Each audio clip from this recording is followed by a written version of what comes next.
হযরতে আমির বিন আনাস রাহমাতুল্লাহ আলাইহি জগৎ বিখ্যাত একজন ওলিয়ে কামেলের নাম, অনেক বড় এক দামি মানুষ। হঠাৎ করে চিন্তা করলেন উনি বিয়ে করবেন। বয়স হয়ে গেছে, জুয়ান পোলাবেন, বয়স হয়ে গেলে আর আব্বাই কয় এই ছেলের জন্য আমার মেয়ে দেখা লাগবে, উলট পালট করার আগে আর বিয়ে করে দাও। এই চিন্তা নিয়ে উনিও চিন্তা করলেন বিয়ে করবেন, মেয়ে দেখবে। টানা 3 বছর হয়ে গেল, বিভিন্ন মেয়ে দেখে কিছু, কিন্তু মেয়ে দেখার পরে পছন্দ হইল, মেয়ের চরিত্র ভালো মনে হয় না। ওনার মনে মনে চিন্তা, আমার অনেক সুন্দরী রমণী ঘরের মধ্যে আমার আনা লাগবে না, আমি এমন একটা রমণী ঘরের মধ্যে আনবো যে রমণীর গর্ভ থেকে এমন এক সন্তান বের হয়ে আসবে, ওই সন্তানটা জামানার সবচেয়ে বড় আলেম হবে, জামানার সবচেয়ে বড় একজন ওলিয়ে কামেল হয়ে যাবে। কারণ মা ভালো তো সন্তান ভালো, মা ভালো না এর মানে সন্তান ভালো না, মা ভালো তো গর্ভ ভালো, আর এই গর্ভ ভালো তো গর্ভ থেকে ফ্যাক্টরি থেকে যা বের হয়ে যাবে সবই তো দামি। আমগো এলাকার মধ্যে একটা সুযোগ বলে সুন্দর কইরা কান্দে মাসুর মায় মন্দ নাই, সৈয়দ বংশের জি গাইবালা তার বাসুর বালা, দুধবালা তার ঘি, কান্দে মাসুর মায়, কথা বলেন ঠিক কিনা? মা ভালো তো ছেলে ভালো, দুধ ভালো তো ঘি ভালো। উনি চিন্তা করলেন আমার ঘরের মধ্যে আমি এমন এক রমণী নিয়ে আসবো, অনেক লেভেলের সুন্দরী মহিলা ঘরের মধ্যে আনবো, এমন না আমার লাগবে সৎ চরিত্রের অধিকারী একটা মাইয়া। টানা 3 বছর চলে গেল, উনি ওই নারী মিলাইতে পারেন না। হঠাৎ করে একদিন উনি মসজিদের মধ্যে ঢুইকা উনি বের হয়ে গেছে, একটা বন্ধুর সাথে ওনার মোলাকাত। ওই বন্ধু কয়, বন্ধু রে তুই কি বিয়ার বন্ধনে আবদ্ধ হবা না? বয়স তো অনেক হয়ে গেল, টানা 3 বছর লাগে আমি মেয়ে দেখলাম পাই না, সৎ চরিত্রের অধিকারী কোনো মেয়ে আমার হাতের মধ্যে মিলে না। এটা বলার পরে বন্ধুয়ে কয়, বন্ধুরে আমার হাতে এমন একটা মহিলা আছে রে, এমন একটা পাত্রী আছে, ওই পাত্রী তো এত সুন্দর না, দেখতে শ্যামলা বর্ণের পাত্রী, তবে এতটুকু জানি ওই মেয়েটারে, ওই পাত্রীরে তার ঘরের লোকেরা সারা বাইরের অন্য কোনো পরপুরুষে দেখে না। এমন এক দামি নারী ঘরের লোকেরা দেখলো, ঘরের বাইরে কেউ ওই মেয়েটারে দেখলো না, দামি একটা পাত্রী। বন্ধু যখন বলল হযরতে আমির বিন আনাস রাহমাতুল্লাহ আলাইহি, এটা শোনার পরে উনি মনে মনে ভাবে 3 বছর লাগে এমন মাইয়াই তো আমি চাই কিন্তু পাই না, 3 বছর লাগে খুঁজতেছি এমন মাইয়া, হয়তো মনে হয় মিল লাগেছে। বন্ধুরে জানাই দে, বন্ধুরে কোনো চিন্তা নাই, কোনো টেনশন নাই, আমার ওই মেয়েকেও দেখা লাগবে না। যদি তোমার কথা সত্য হয়, এই মহিলারা সৎ চরিত্রের অধিকারী একটা মহিলা, একটা পাত্রী আমি পেয়ে গেলাম, এটাই তো 3 বছর লাগে আমি খুঁজতে লাগলাম, অসুবিধা নাই, বিয়ে রেডি করে দাও, বিয়ে ঠিক করে দাও। সঙ্গে সঙ্গে বিয়েও ঠিক হয়ে গেল। তো এমন মেয়ে তো আমার ঘরের মধ্যে আমি আনবার চাই। ওই মেয়েকে দেখবারও যায় নাই, একটা বারের জন্য দেখেন নাই, বরং মনের মধ্যে চিন্তা, সচ্চরিত্রের অধিকারী ওই মহিলা আমারে বলল আমার বন্ধু, জীবনেও কোনো দিন আমার বন্ধু আমাকে মিথ্যা বলতে পারে না। এই চিন্তা করে ওই মহিলার সাথে বিবাহ বন্ধনে আবদ্ধ হয়ে গেল। বাসর রাত উদযাপন করা লাগবে, বাসর রাতে ফুলসজ্জা রাতে দুইজনই ঘরের মধ্যে গেল। এই বর্তমানে তো বাসর রাতের মধ্যে পোলাপানেরা নামাজ তো নাই, কোনো আমল তো নাই, রবের দরবারে মুনাজাত দইরা কান্নাকাটিও নাই। কারণ কেমনে কান্নাকাটি করবে?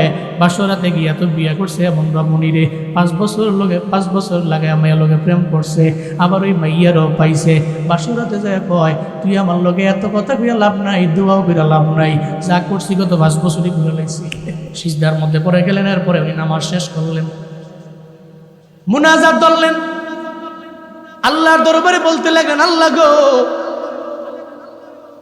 আল্লাহর দরবারে বলতে লাগলেন, মাওলা কারীম, আমি তো বিয়া করছি, আমার মনের মধ্যে একটা স্বপ্ন আছে, আল্লাহ গো, আজকে এই রাতের বেলা আমি নিয়ত করছি, আমরা যে কাজ করব, তুমি তো আমাদের একটা সন্তান তুমি আমারে দিবা, টুডে অর টুমরো, আজ না হয় কাল একটা সন্তান তো তুমি আমাদের দিয়ে দিবা। এই সন্তান যাতে মানুষের মতো মানুষ হয়, সৎ চরিত্রের অধিকারী হয়, জামানার শ্রেষ্ঠ বড় ওলি হয়, জামানার শ্রেষ্ঠ বড় আলেম হয়, আল্লাহ গো এমন একটা সন্তান তুমি আমাদের দিও। এটা বইলে উনি মুনাজাত ধরে রবের দরবারে আবদার জানাইলেন। আবদার জানাইয়া উনি যখন বিছানার মধ্যে গেল, বিছানার মধ্যে যাইয়া এবার ওই নারীরে ইয়ো সারছে রে, এই করতেছে কি অবস্থা, এটা হইল। আল্লাহ সহজ করেন, সকলে পড়েন আমিন। আচ্ছা যাই হোক, হাতে যেহেতু আমার সময় কম, কইতে তুই শেষ করতে হইব ইনশাআল্লাহ। হ্যাঁ, আপনারা আছেন তো নাকি? জোরে কোন মারহাবা, কোন সুবহানাল্লাহ, জোরে আলহামদুলিল্লাহ, চিল্লে আল্লাহু আকবার, লিল্লাহে তাকবীর। মনোযোগ দেন, মনোযোগ দেন। হঠাৎ করে যদি মনটা একটু অন্যদিকে নিয়ে যান, একটু পরে আর ঘটনার আগাও বইতেন না, ঘুরো বইতেন না, মাত্র বইতেন না, কিছুই বইতেন না। একটু খেয়াল রাখেন। উনি নামাজ পড়লেন, সিজদায় গিয়ে রবের দরবারে কাঁদলেন, আল্লাহ তুমি আমারে এমন একটা সন্তান দিও যেমন শ্রেষ্ঠ ইমাম হয়, আলেম হয়, এমন সন্তান তুমি দিও। 3 বছর লাগে বিয়া করি নাই, সৎ চরিত্রের অধিকারী একটা মেয়ে পেয়েছি। বাসর করে বিছানার মধ্যে যখন যায়, আল্লাহরই বান্দা ওই মহিলা শাড়িটাকে একটু উঠাইলেন, তাকায় দেখে মহিলাটা এত পরিমাণে কালো, জমিনের মধ্যে মনে হয় এর মতো কুসকুসে কালার জমিনের মধ্যে কেউ নাই, এত পরিমাণে কালো। উনিও দেখা অবাক হয়ে গেল, রে আমার বন্ধু তো আমারে কইছে আমার বউ আমার হবে শ্যামলা, পাত্তিটা শ্যামলা, শ্যামলার কালা তো এক না, আবার এমন কালার কালা পাতিলার তলার চাইতেও বেশি কালা। এই কালারে লইয়া আমি সংসার কেমনে করবো, মাথা মুতাই তো নষ্ট। কারণ কালা মহিলা এমন কালা, শ্যামলা হইলেও তো মানা যায়, এত কালা। উনি দেখার পরে সঙ্গে সঙ্গে হার্ট ফিল করবে ভাব, কারণ বাসারাতে বিছানার মধ্যে দিয়া দেখে কালা, লাভ দিয়ে বের হইয়া চলে গেল। উনি ঘর থেকে বের হইয়া আল্লাহর দরবারে বলতে লাগলো, আল্লাহ তুমি এটা কি করলা? আমি 3 বছর লাগে মেয়ে দেখতে লাগলাম, কিন্তু মিলাইতে পারি না রে মাওলা। ও দয়ার মালিক, এখন এমন একটা হালাত, আমি চাইলেও তার যত হক আমি চাইলেও তো আদায় করতে পারবো না রে আমার আল্লাহ, আমি চাইলেও তো এটা সম্ভব হবে না। রবের দরবারে আবদার জানাইলো, আল্লাহ এখন আমি কি করতে পারি, কি করতে পারি? সে তো এত কালো, আমার বন্ধু তো আমারে কয় নাই, আমিও তো মেয়েরে দেখবার যাই নাই, আমার বন্ধুর কথা মাইনা আমি তো বিবাহ বন্ধনে আবদ্ধ হয়ে গেলাম, আবার সে এখন আমার বিবিও হয়ে গেল। এবার ওই মহিলাটা যখন দেখে স্বামী ওনারে দেখা দৌড় দিয়া বের হয়ে চলে গেল। মহিলা কয়, মহিলা মনে মনে কয়, আল্লাহ গো আজকে আমি কালা দেখা আমার স্বামী আমার কাছ থেকে দূরে সরে গেছে, তবে মাওলা রে আমার তো জীবনে কোনোদিন কোনো পরপুরুষে আমার দেখলো না, আবার আমার সিনার মধ্যে তো 30 পারা কোরআন আছে। সুবহানাল্লাহ, জোরে কয় না। আল্লাহর দরবারে বলতে লাগলো, আল্লাহ গো আমি জানি আমি কালো, তুমি বানাইছো, তুমি তোরে সুন্দর বানাইছো, আমারে কালো বানাইছো। মাওলা রে তুমি তো বান্দারে কালো বানাও, তুমি তো বান্দারে সুন্দর বানাও। রব্বে কারীম, আমার সিনার মধ্যে 30 পারা কোরআন আছে, আমি তো কালো হতে পারি, কিন্তু আমি তো তোমারে ডরাই, আমি তো তোমারে ভয় করি, আমি তো তোমারে পাওয়ার জন্য আমি আমার জমিনের মধ্যে আমি চলি, তোমারে পাওয়ার জন্য জমিনের কোনো কারোর সঙ্গে তো আমার দেখা হয় নাই, আমার মোলাকাত হয় নাই। রবের দরবারে বলল, বইলা চলে গেলেন, যা দেখে ঘরের একটা আঙ্গিনার মধ্যে বসে রয়েছে ওই যে স্বামী, স্বামীরে ধইরা আনলেন। স্বামীরাই না কয়, স্বামী আপনি আমার প্রতি রাগ কইরেন না, আমার প্রতি ক্রোধান্বিত হইয়েন না, আমারও তো কোনো দোষ নাই, হয়তো আমারে আপনার পছন্দ না হতে পারে, কিন্তু আমি তো চাই না বিবাহ হয়ে যাওয়ার পরে আমার এই বন্ধনটা ছিন্ন হয়ে যাক। দুইজনে মিললাম, কথাবার্তা সাপেক্ষে সব একসাথে হইলেন। এরপরে যখন রাত চলে গেল, সকাল হয়ে গেল, নামাজের জন্য চলে গেলেন। হজরতে আমের বিন আনাস রাহমাতুল্লাহ আলাই নামাজে চলে গেলেন। এদিকে বিবিও নামাজের মধ্যে দাঁড়ায় গেল। বিবি মনে মনে চিন্তা করে, নামাজ পড়ে তো আমার স্বামী আমার দরবারে চলে আসবে, দেখে রে স্বামী তো আসে না, স্বামী যেন কোথায় চলে গেছে, আধা ঘন্টা 1 ঘন্টাও চলে গেছে, হজরতে আমের বিন আনাসের কোনো খবর নাই। হজরতে আমের বিন আনাস মনে মনে চিন্তা করে, আমি এই মহিলার সঙ্গে থাকতে পারবো না, আমি এই মহিলার সঙ্গে থাকা পসিবল হবে না, থাকলেও আমি তার হক পরিপূর্ণ আদায় করতে পারবো না। এই চিন্তা করে উনি ভাবলেন, এই দেশে থাকবো না, এই দেশ ছেড়ে অন্য একটা দেশের মধ্যে আমি চলে যাব। ওদিকে মহিলা আল্লাহর দরবারে কান্না করতে লাগলেন, আল্লাহর দরবারে বলতে লাগলেন, মাওলা রে আমি তো জানি আমি কালো মহিলা, আমি জানি তবে আমার সিনার মধ্যে তুমি 30 পারা কোরআন দিলা। এই যে রাতের বেলা, গত রাতের বেলা আমার স্বামী আমার সঙ্গে মেলামেশা তো একবার করলো, এরপরে যে উনি বিদায় নিয়ে চলে গেল, কই গেছে কোনো খবর নাই। তবে রবের দরবারে কাঁদতে লাগলো আর বলতে লাগলো, ও দয়ার আল্লাহ, আমি জানি তুমি ছাড়া আমার কেউ নাই। যদি আমাদের গতকালকে আমাদের ওই মেলামেশার কারণে যদি তুমি আমাদের কোনো একটা সন্তান দাও, আমি মা হইয়া তোমার দরবারে আবদার জানাই, তুমি এমন একটা সন্তান দিও যেই সন্তানটা জামানার শ্রেষ্ঠ ওলি হবে, জামানার শ্রেষ্ঠ একজন বড় আলেম হয়ে যাবে। আল্লাহ গো, এমন একটা জামানার শ্রেষ্ঠ আলেম আর ওলি তুমি আমার গর্বের মধ্যে দিও। চিল্লায়া পড়া যাবে কি মারহাবা। মহিলা আল্লাহর দরবারে আবদার জানাইছে। ওদিকে আমের বিন আনাস নামাজ পড়ে চলে গেছে ওই দেশে, আমি আর থাকবো না, কারণ ওখানে গিয়ে আমি তার হক পরিপূর্ণ আদায় করতে পারবো না। দেশ ছেড়ে বিদায় নিয়ে অন্য দেশে চলে গেছে। ওদিকে উনি তো রবের দরবারে আবদার জানাইছে, আল্লাহ, এই গর্বে যদি কোনো সন্তান আমার আসে তো তুমি তারে জামানার শ্রেষ্ঠ আলেম বানাইও, তুমি তারে জামানার শ্রেষ্ঠ ওলি তুমি তারে বানাইও। রবের দরবারে মহিলা আবদার জানাইছে, ওদিকে আমের বিন আনাস চলে গেছে, দেশ ছেড়ে চলে গেল। 25 বছরে উনি বিয়ে করলেন, আর ওখানে গিয়েছিলেন উনি 25 বছর ওই দেশে। চলে গেছে কয় বছর? 50 বছর হয়ে গেছে। 25 বছর হয়ে গেছে, বিবাহ বন্ধনে আবদ্ধ হন নাই। 50 বছর পার হওয়ার পরে তখন তো একটা আস্তে আস্তে ডে বাই ডে বয়সের ছাপ আছে, উনি পৌরত্বের দিকে আগাচ্ছে, উনি তো মুরব্বী হওয়ার দিকেই তো আগাচ্ছে। 50 বছর হয়ে গেল, মনে মনে চিন্তা ভাবনা করে, আমি যে কালো একটা মহিলা বিয়ে করছিলাম, কনফার্ম যে 50 বছর পরে সে তো মনে হয় আর বাড়িতে নাই, সে মনে হয় আমার ছেড়ে দিয়ে চলে গেছে। কারণ বর্তমান মহিলারা 3-4 দিন কথা না বললেই ওই তোমার হোয়াটসঅ্যাপ থেকে ব্লক, ইমু থেকেও ব্লক, তোমার নাম্বারেও ব্লক, তোমার লগে শারীরিক ব্লক, মানসিক ব্লক, সব দিকে ব্লক। কথা বলেন ঠিক কিনা বলেন? 3-4 দিন কথা কয় নাই, বেচারা ঝামেলা আছে, বিপদে আছে। দূর দেখতে স্বামী না কিডা, কিসমিডা, এই স্বামী লাগবো না আমার। কিন্তু চলে গেছে 25 বছর, টানা 25 বছর চলে গেছে। আমার সারা মনে হয়তো ওই মহিলার নাই। উনি নিয়ত করলেন, দেশের প্রতি একটা টান তো আছে, মহল্লার প্রতি একটা টান তো আছে, গ্রামের প্রতি একটা টান আছে না।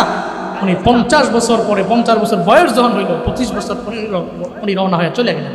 আসলেন উনি গ্রামে এসে দেখে, গ্রামের একটা জামে মসজিদ থাকে না, জামে মসজিদ, সেন্টার মসজিদ 25 বছরে এত ডেভেলপ হয়েছে। ওই সেন্টার মসজিদ বিশাল বড় একটা জামে মসজিদ ছিল। জুমার দিন, জোরে বলেন কিসের দিন? জুমার দিন। উনি জুমার দিনে ঢুকলেন জুমার নামাজ পড়ার জন্য। উনি জুমার নামাজের মধ্যে গেলেন, ঢুকলেন। আল্লাহর বান্দা হযরতে আমের বিন আনাস রাহমাতুল্লাহি আলাইহি জুমার দিনে জুমার নামাজ পড়ার জন্য ঢুকলো। তাকে দেখে জুমার নামাজ পড়াচ্ছে একটা জুয়ান ছেলে, নৌজুয়ান ছেলে। এত সুন্দর তার চেহারা, এত সুন্দর তার বডির গঠন, কি সুন্দর করে মানুষের কি সুন্দর করে বুঝায়। আবার নামাজের মধ্যে তার পেছনে নামাজ পড়ে, হাজার হাজার লোকেরা তার জন্য বড় পাগল পাড়া হয়ে যায়। কি সুন্দর করে খুতবা দেয়, কি সুন্দর করে বয়ান করে, কি সুন্দর তিলাওয়াতে নামাজ পড়ায়। জুমার নামাজ উনি ওনার পেছনে পড়লেন। পড়ার পরে উনি জীবনও কোনো দিন আগে এত বড় মসজিদ দেখলো না। আবার এই মসজিদের মধ্যে যে ইমাম, এই ইমামেরও উনি চিনল না। উনি মনে মনে চিন্তা করে, এত অল্প বয়সে একটা নৌজুয়ান, এত বড় মসজিদের ইমাম, আবার কথাও বলে সুন্দর সুন্দর চুম্বক চুম্বক কথা বলে। উনি অবাক হয়ে গেলেন। নামাজ যখন শেষ হয়ে গেল, হযরতে আমের বিন আনাস তাকে দেখে রে, যখন নামাজ শেষ হয়ে গেল, উনি দাঁড়িয়ে আছে। হাজার হাজার লোকেরা সব ওনার কাছ থেকে দোয়া নেওয়ার জন্য ওনার পেছনে লাইন ধরে আছে, সব দোয়া নেওয়ার জন্য লাইন ধরে আছে। উনি গিয়ে একজন জিগায়, মুসল্লি রে, আমায় বলো না, এই মুসল্লিরা, এই ইমাম সাহেবকে, ওনার কে পরিচয়, উনি কে, তোমাদের কি হয়? উনি এত অল্প বয়সী কিন্তু এত সুন্দর করে কথা বলতে জানে, এত সুন্দর করে বয়ান করতে পারে। উনি অন্য কেউ না, উনি হলো এই দেশের সবচেয়ে বড় ইমাম, এই দেশের সবচেয়ে বড় লিডার, এই দেশের সবচেয়ে বড় নেতা, আমগো দেশের সবচেয়ে বড় হুজুর। এই কারণে ওনার কাছ থেকে দোয়া নেওয়ার জন্য জুমার পরে আমরা লাইনে দাঁড়ায় গেলাম। চিল্লা পড়া যাবে কি মারহাবা। লাইনে দাঁড়ায় গেছি।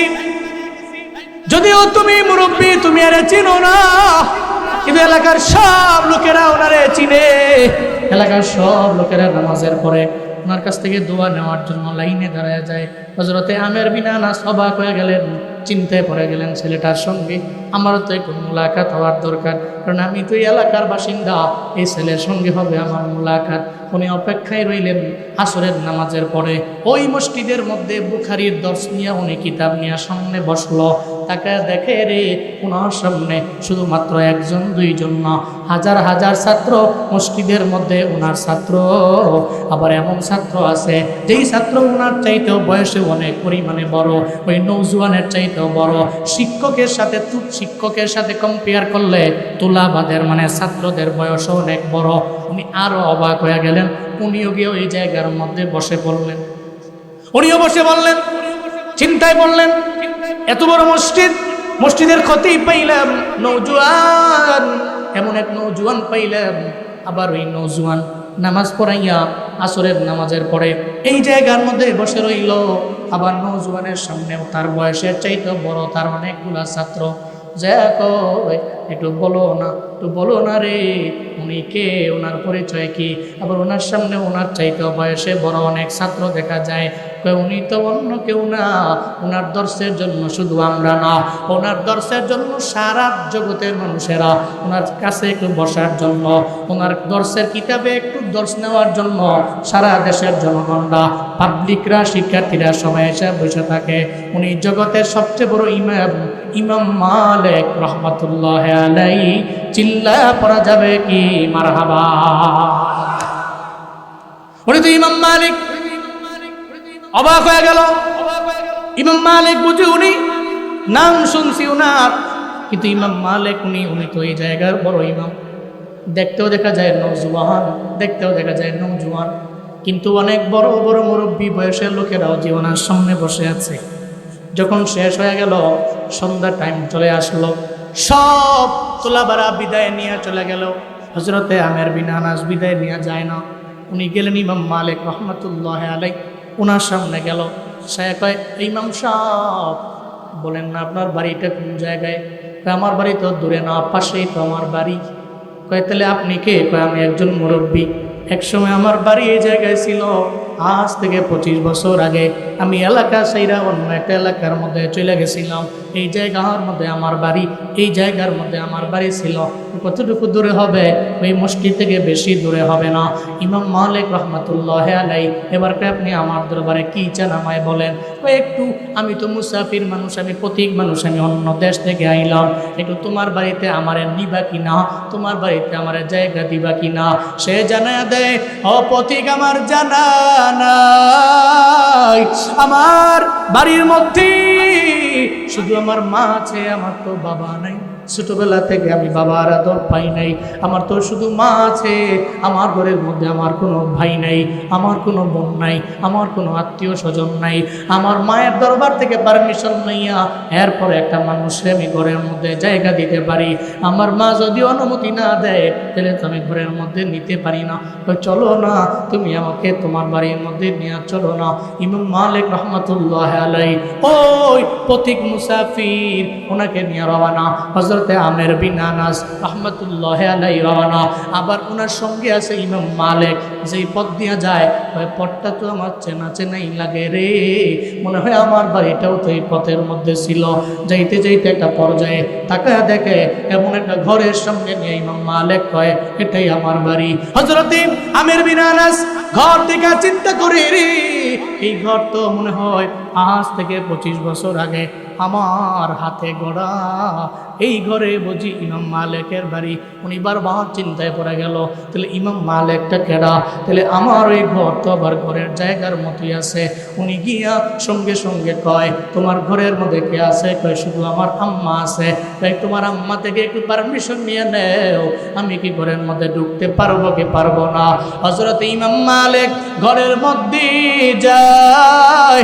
ঘরের মধ্যে যায়, কয় আম্মা গো, একজন মুসাফির পথিক আমাদের বাড়ির মধ্যে আসলো, আমাদের বাড়ির মধ্যে আসলো, তারে আমি নিয়ে আইলাম। ওই মুসাফির যদি আসে তার জন্য খাবার রেডি করতে হয়। একজন অতিথি পর্যন্ত আমরা, একজন অতিথি আসলে জীবনও কোনোদিন ফিরাইয়া দিতে হয় না, জীবনও কোনোদিন ফিরাইয়া দেওয়া যায় না। এটা বইলা ইমাম মালিক রহমাতুল্লাহ আলাইহি মা বলে, ওই পথিকের বাড়ি কই? বাড়ি নাকি জায়গার মধ্যে ছিল।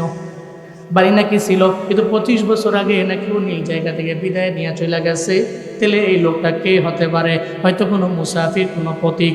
অসুবিধা নয়, ওই লোকের আসতে দাও, আগে আমি তার জন্য খাবার রেডি করব, এরপরে আমার ঘরের মধ্যে আসতে পারবে কি পারবে না আমি পারমিশন দিব। চিল্লায়া পড়া যাবে কি সুবহানাল্লাহ? এরপরে আমি আসতে দিব, আগে একটু খাবার টাবার রেডি করি। তো উনি খাবার রেডি করতে লাগলেন। দরওয়াজার সামনে হযরতে আমির বিন আনাস রাহমাতুল্লাহি আলাইহি উনি দাঁড়ায় রইলেন। উনি একটু পরে চিন্তা করতেছে, এই ঘর তো আমার ঘর, ঠিক এই মহিলার আমি বিয়ে করছিলাম, ওই মহিলা কি অন্য কারো কাছে বিক্রি করে দিয়া এই ঘরের মালিকানা অন্য কাউরে দিয়া চইলা গেল কিনা? মনে হয় যে কোনো একটা ঝামেলা হতে পারে। উনি বললেন, ইমাম মালিক সাহেব, আপনার আম্মা তো ভিতরেই আছে, পর্দার আড়াল থেকে একটু আপনার আম্মাকে বলবেন আমি আপনার আম্মার সাথে একটু কথা বলতে চাই। সুবহানাল্লাহ, জোরে পড়বেন না, আরো জোরে পড়বেন না, সুবহানাল্লাহ। একটু কথা বলবো, আমাকে কি ওনার সাথে একটু কথা বলার সুযোগ দেওয়া যায়? এটা বলার পরে ওরা ঠিক আছে, আম্মার জায়গায় দেখা দিচ্ছে, আম্মা লোকটা তো আপনার সঙ্গে একটু কথা বলতে চাই। ওকে, কথা বলবো, তবে পর্দার আড়াল থেকে কথা বলবো। পর্দার আড়ালে এসে যখন ইমাম মালিকের আম্মা দাঁড়াইলেন, তো উনি বলতে লাগলেন, মহিলা, এই যে ঘরটা, এই ঘরটা তো মনে হয় যে আমারই ঘর, আমার হাতে গড়া ঘর, কিন্তু আপনি কি কারো কাছ থেকে এই ঘর কিনছেন, অথবা এই ঘরে আপনি কেমনে ঢুকছেন, আর আপনার এই সন্তান কি আপনার একজনই সন্তান না কেমনে কি আমাকে একটু বলবেন? এটা বলার পরে সঙ্গে সঙ্গে ইমাম মালিক রাহমাতুল্লাহি আলাইহির মার চোখ দিয়া গড়ায় গড়ায় পানি পড়তে লাগলো। উনি কয় যে এই কণ্ঠ তো চেনা চেনা কণ্ঠ মনে হয়। আল্লাহু আকবার, জোরে পড়বেন না? এই কণ্ঠ তো চেনা চেনা লাগে। কি এমন কণ্ঠ শুনলাম, এই কণ্ঠ তো চেনা চেনা লাগে রে। সঙ্গে সঙ্গে বলতে লাগলো, কে আপনি, কি আপনার পরিচয়, সব আমারে খুলে বলবেন। আপনার কণ্ঠটা শোনার পরে মনে হয় আমার একটু চেনা চেনা লাগে। আমার বাড়ি তো এই জায়গায় ছিল, আজ থেকে 25 বছর আগে আমি একটা বিয়ে করছিলাম। মহিলাটা কালো ছিল। বাসরাত উদযাপন করার পরের দিন আমি চইলা গেছি। টানা 25 বছর আমি একটা অন্য দেশে আমি কাটাইলাম। মহিলা রে, আমার মনে অনেক বেদনা আছে রে, মনের মধ্যে অনেক দুঃখ আছে। এই কারণে আমি 50 বছর হয়ে গেছে, আমি তো কবরের দিকে আগাইতেছি, আমি তো জমিনের মধ্যে থাকতে পারবো না। এই কারণে আমি আমার বাড়িটা দেখার জন্য এই জায়গায় আসলাম। জামে মসজিদে আসার পরে নওজোয়ান ওই যুবকের বক্তৃতার মায়ায় পড়ে গেলাম। তার এত পরিমাণে ফলোয়ার দেখা তো আমি বড্ড অবাক হয়ে গেলাম। এই কারণে আমি আপনার ঘরের কাছে আইলাম। এটা বলার পরে এবার ওই মহিলা কয়, আপনি যা বললেন সব তো আমার সঙ্গেই মিল না যায়, আমার সঙ্গেই তো মিল না যায়। কারণ আমারও তো 25 বছর আগে একজন স্বামী ছিল, স্বামী আমার সাইরা দিয়া চলে গেছে, কিন্তু আমি তো সাইরা যাই নাই। আমি ঘরও কারো দরবারে বিক্রি করি নাই, এই ঘরের মধ্যেই তো আমি ছিলাম। যেদিন আপনি যখন সাইরা চলে গেলেন, আমি তো মনে করছি জমিন থেকে সবাই তো আমার সাইরা যাইতে পারে, গর্বের মধ্যে যদি আল্লাহ একটা সন্তান আমারে দিয়েই দেয়, আমি আল্লাহর দরবারে আবদার জানাবো, আল্লাহর দরবারে বলবো, আল্লাহ গো, তুমি জামানার শ্রেষ্ঠ ওলি সন্তান আমারে দিও, জামানার শ্রেষ্ঠ একজন আলেম সন্তান আমারে দিও। ও নওজোয়ান, ইমাম মালিক, তুমি দেখো না, এটা মনে হয় তোমার বাবাই তো হবে, কারণ তোমার দর্শন জন্য আমি রবের দরবারে আবদার জানাইছিলাম। কত রাতের বেলা আমি তোমার জন্য কাঁদছি, তোমার আব্বাও মনে মনে রবের দরবারে জীবনে বহু কাঁদছে। আল্লাহ পাক যাতে করে তারে একটা জামানার শ্রেষ্ঠ আলেম সন্তান তারে উপহার দেয়, জামানার শ্রেষ্ঠ একজন দামি মানুষ তারে উপহার দেয়, একটা ভালো সন্তান সে আশা করেছিল রবের দরবারে। আল্লাহ তার আশাটারে কবুল করে নিছে। আমার কাছে মনে হয় এই পথিক মুসাফির অন্য কোনো জগতের কোনো পথিক হতে পারে না, অন্য কোনো জমিনের মুসাফির হতে পারে না। তারে আসতে দাও, আসতে দাও, আমি তার সাথে মোলাকাত করব, আমি তার সঙ্গে সাক্ষাৎ করব রে ইমাম মালিক। আমি তো তোর জন্য রবের দরবারে কাঁদছি রে। তোর আব্বা তো রবের দরবারে চোখের পানি ফেলা কান্না করছে। আজকে তো আমাদের মিলনের দিন হয়ে গেছে, তোর বাবারে আসতে দাও। বাবা ঘরের মধ্যে ঢুকলো, বাবা মা দুইজনে জড়াইয়া দুইরা স্বামী স্ত্রী চোখের পানি ফেলা কান্না করল। কয় বিবি রে, আমি তোমার মনের মধ্যে আঘাত দিয়ে দিলাম, কিন্তু আমার আল্লাহর পরিকল্পনা তো বুঝা আমার জন্য কষ্ট হয়ে গেল। আমি আল্লাহর দরবারে বলছিলাম, আল্লাহ গো তুমি আমার এমন একটা সন্তান দিও, যেই সন্তান জামানার শ্রেষ্ঠ ইমাম হয়ে যাবে, যেই সন্তান জামানার শ্রেষ্ঠ আলেম হয়ে যাবে। আল্লাহ যে আমার দোয়া কবুল করে নিছে, আল্লাহ যে আমার দোয়া কবুল করে নিছে, এটা জীবনেও কোনোদিন আমি চিন্তাও করতে পারি নাই। বিবি কয়, স্বামী রে, আমি তো কালো মহিলা ছিলাম, আপনি তো আমার সাইরা দিয়া চলে গেছেন, কিন্তু আমার মনের মধ্যে তো আপনি সারা জিন্দেগি ছিলেন, আমি আপনারে পাই নাই। আমার ঘরের মধ্যে এমন একটা সন্তান আল্লাহ পাক দিছে, তার নাম হলো ইমাম মালিক। একটু দেখেন না, যেই সন্তানটার পেছনে লাখো লাখো হাজার হাজার মানুষেরা ওনাকে ফলো করে, ওনার দর্শে বসার জন্য পাগলের মতো হয়ে যায়। বুড়া বুড়া ছাত্ররাও ওনার জন্য পাগল হয়ে যায়। ওনার পেছনে জুমার নামাজ পড়ার জন্য, জুমার খুতবা শোনার জন্য হাজার হাজার মানুষ সেন্টার মসজিদে, ওই জামে মসজিদের মধ্যে পানি জমায়। এটা হতে পারে ইমাম মালিক, কিন্তু এটা হলো আপনার সেই চোখের পানি দোয়া আপনার ছেলে। চিল্লা করা যাবে কি মারহাবা? এটা আপনার ছেলে, যেই দোয়াতে আপনি রবের দরবারে বলছিলেন, আল্লাহ তুমি আমার এমন একটা ছেলে দিও, যে ছেলেটা জামানার শ্রেষ্ঠ ইমাম হবে, জামানার শ্রেষ্ঠ বড় আলেম হবে, এমন সন্তান তুমি আমারে দিও। আমার দোয়াও তো আল্লাহ খালি ফিরে দেন নাই, আপনার দোয়াও আল্লাহ পাক খালি ফিরে দেন নাই। ইমাম মালিক রে আমার গর্ভের মধ্যে আল্লাহ পাক রব্বুল আলামিন দিয়েছেন। সুবহানাল্লাহ কি জোরে পড়া যায় না? মিলিত হয়ে গেলেন বাবা ছেলে, মিলিত হয়ে গেল মা। চিল্লায় বলেন খেলা কার? জোরে বলেন না খেলা কার? এটা আল্লাহ চাইলে সম্ভব। আল্লাহ পরিকল্পনা আপনি বুঝতেই পারবেন না, কারণ সুপ্রিম পাওয়ারের মালিককে। জোরে বলেন সুপ্রিম পাওয়ারের মালিককে। এই জন্য যিনি সুপ্রিম পাওয়ারের মালিক, সর্বময় ক্ষমতার মালিক, উনি চাইলেই তো সব সম্ভব। ওনার সাথে গাদ্দারি করা যায় না, বিনয়ী হওয়া লাগে। বিনয়ী হবেন, আল্লাহ আপনার জিন্দেগির গুনাহ মাফ করবেন, আপনার স্বপ্ন বাস্তবায়ন করবেন, আপনার মনের আশা পূরণ করবেন। আপনি গাদ্দারি করবেন তো ফেরাউনের মতো অবস্থা হবে, তো নমরুদের মতো অবস্থা হবে, তো কারুনের মতো অবস্থা হবে, আবু জাহালের মতো হবে, উতবার মতো হবে, সাইবার মতো হবে, ওয়ালিদ ইবনে মুগিরার মতো হবে। এটা আপনি বিনয়ী হবেন, আপনার দাম ডে বাই ডে বৃদ্ধি করে দিবেন কে? আরো জোরে বলেন কে?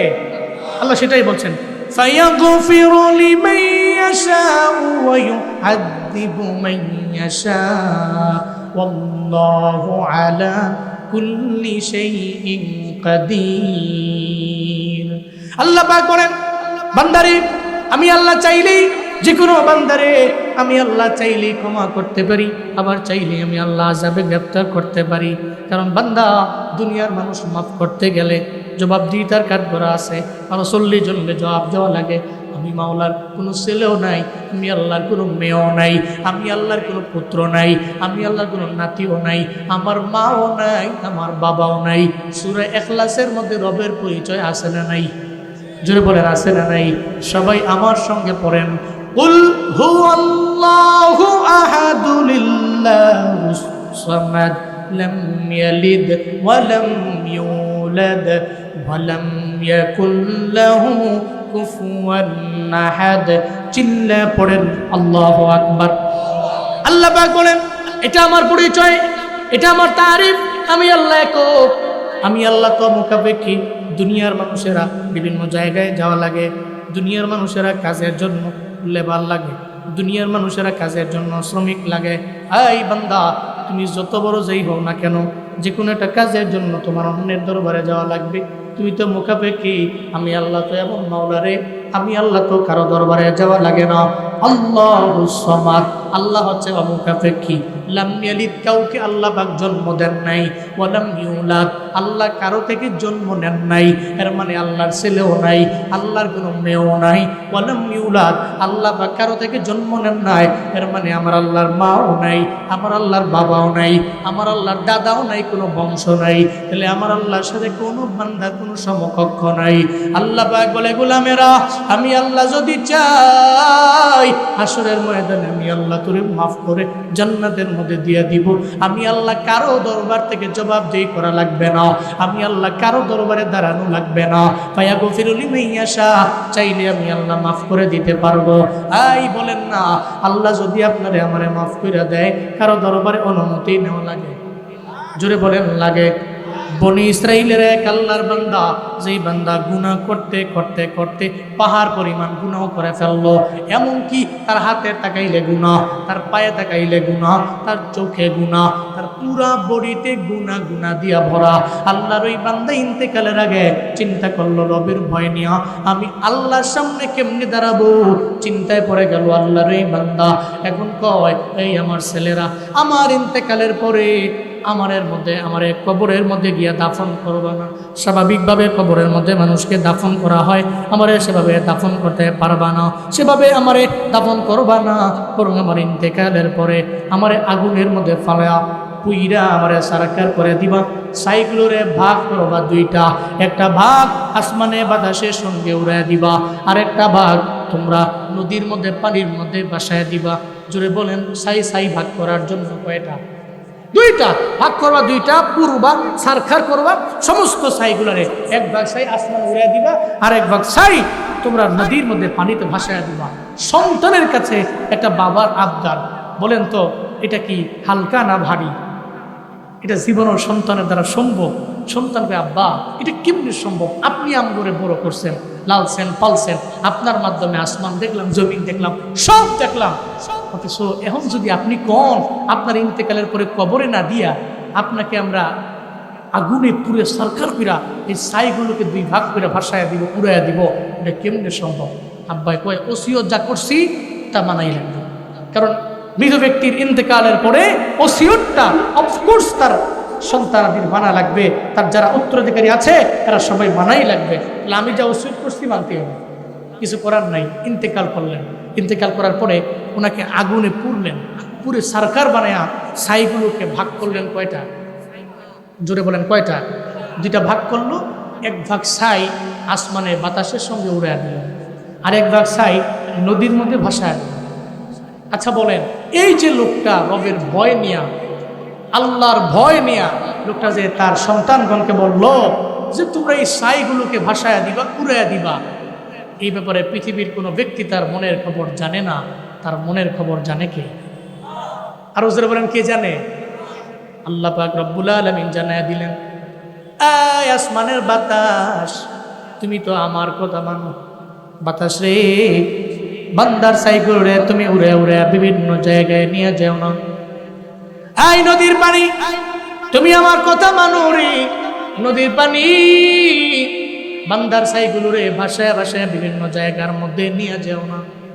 আসমান রে, বাতাস রে, আমার বান্দার ছাইগুলোরে না নিয়া একটা জায়গার মধ্যে একসাথে করে দাও।